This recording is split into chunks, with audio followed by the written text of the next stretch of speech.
Bonjour, je m'appelle Valérie Peugeot, je suis la directrice de l'Executive Master Digital Humanities. Par ailleurs, je travaille dans un laboratoire de sciences sociales et humaines qui est chez l'opérateur de télécommunications Orange. Et je suis également membre de la Commission nationale informatique et liberté, la CNIL, où je m'occupe des données de santé, de protéger les données de santé.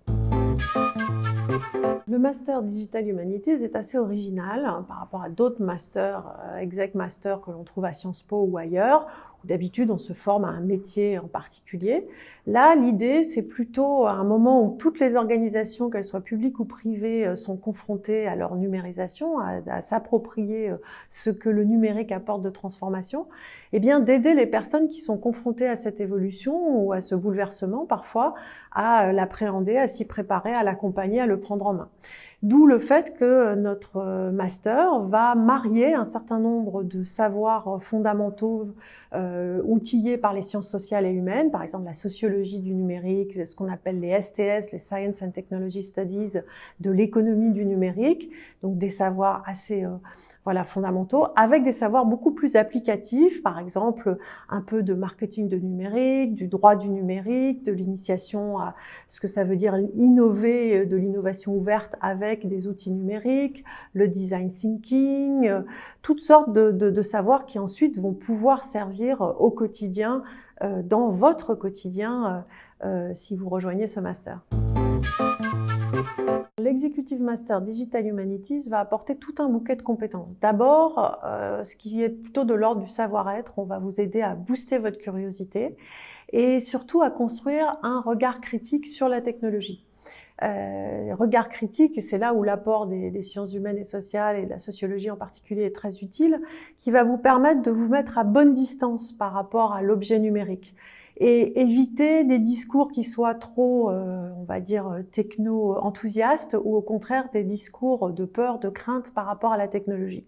Donc ce regard critique, je pense que c'est vraiment le fil rouge de la posture du master. Et puis ensuite, évidemment, des compétences qui vont vous aider à avoir une vision stratégique par rapport à votre métier en évolution ou votre organisation en évolution. Une vision stratégique qui peut éventuellement vous permettre de changer de poste pour prendre un poste moins métier et un poste avec des responsabilités plus transverses.